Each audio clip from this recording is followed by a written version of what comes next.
ഉത്തർപ്രദേശിലെ റാംപൂരിൽ കുഞ്ഞിനെ തലകീഴായി നടത്തിയ അച്ഛൻ 8 മാസം പ്രായമുള്ള കുഞ്ഞിനെയാണ് തലകീഴായി ഗ്രാമത്തിലൂടെ നടത്തിയത്. സ്ത്രീധനത്തിന്റെ പേരിൽ ഭാര്യയുമായി ഉണ്ടായ തർക്കത്തെ തുടർന്നാണ് ക്രൂരത. വിവരങ്ങളുമായി സ്വാതി ചേരുകയാണ്. സ്വാതി, ഇതെങ്ങനെയാണ് ഈ വിവരം പുറത്തു വരുന്നത്? അതിന്റെ ദൃശ്യങ്ങളടക്കം പുറത്തു വന്നിട്ടുണ്ടോ? എങ്ങനെയാണ് ഈ ക്രൂരത പുറം ലോകം അറിയുന്നത്?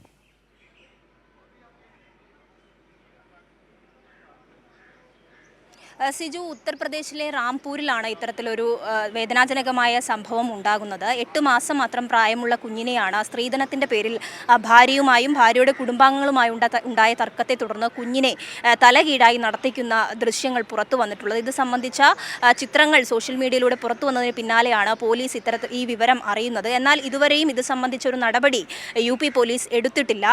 കാലങ്ങളായി ഇയാൾ സ്ത്രീധനത്തിൻ്റെ പേര് പറഞ്ഞുകൊണ്ട് ഭാര്യയെ ക്രൂരമായി മർദ്ദിക്കുന്നുണ്ടായിരുന്നു. അതിൻ്റെ ഭാഗമായി തന്നെയാണ് ഇന്ന് കുഞ്ഞിനെയുമായി എടുത്തുകൊണ്ട് ഗ്രാമത്തിൽ ഏകദേശം 4 റൗണ്ടോളം ഇത്തരത്തിൽ കുഞ്ഞിനെ നടത്തിച്ചത്. കുഞ്ഞിന് സാരമായി ഇതിൽ പരിക്കേറ്റിട്ടുണ്ട്. ഇപ്പോൾ കുഞ്ഞിനെ ആശുപത്രിയിൽ പ്രവേശിപ്പിച്ച ചികിത്സ തുടരുകയാണ്. ഗുരുതരമായി സന്ധിയടക്കം പ്രശ്നമുണ്ട് എന്നുള്ള വിവരങ്ങളാണ് പുറത്തു വരുന്നത്. പോലീസ് ഈ വിഷയവുമായി ബന്ധപ്പെട്ട് ഇതുവരെയും നടപടി സ്വീകരിക്കാത്തതിലാണ് ഗ്രാമത്തിൽ പ്രദേശവാസികളെല്ലാം കടുത്ത പ്രതിഷേധത്തിലേക്ക് പോയിട്ടുണ്ട്. സിജു, ഈ കുഞ്ഞിന്റെ അച്ഛൻ ഇപ്പോഴും ആ ഗ്രാമത്തിൽ തന്നെയുണ്ട്.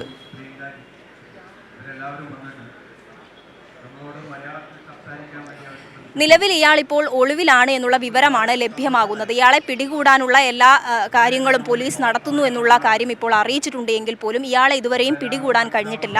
ഈ സംഭവം ഉണ്ടായി മണിക്കൂറുകൾക്ക് ശേഷം ഈ ഗ്രാമവാസികളുടെ പ്രതിഷേധത്തെ തുടർന്ന് മാത്രമാണ് പോലീസ് ഈ വിഷയം അന്വേഷിക്കുന്നത്. അതിന് പിന്നാലെ ആ സമയത്തോടു കൂടി ഇയാൾ ഒളിവിൽ പോയി കഴിഞ്ഞിട്ടുണ്ടായിരുന്നു. ഇയാൾക്കായുള്ള അന്വേഷണം ഇപ്പോൾ പുരോഗമിക്കുന്നതായി പോലീസ് വൃത്തങ്ങൾ അറിയിച്ചിട്ടുണ്ട്. ശരി സ്വാതി, സന്തോഷാണ് വിവരങ്ങൾ നൽകിയത്. ഉത്തർപ്രദേശിലെ റാംപൂരിൽ കുഞ്ഞിനെ കാലിൽ തൂക്കി നടന്ന് അച്ഛൻ സ്ത്രീധനത്തിൻ്റെ പേരിലാണ് കുഞ്ഞിനോട് ഈ ക്രൂരത ചെയ്തത്. കുഞ്ഞ് ഗുരുതരാവസ്ഥയിൽ ഇപ്പോൾ ആശുപത്രിയിൽ ചികിത്സയിലാണ്. ഇയാൾ ഒളിവിലാണ്. അയാൾക്കായി പോലീസ് തെരച്ചിൽ നടത്തിയെന്നുള്ള വിവരങ്ങൾ കൂടിയാണ് ഇപ്പോൾ സ്വാതി സന്തോഷ് പങ്കുവച്ചത്.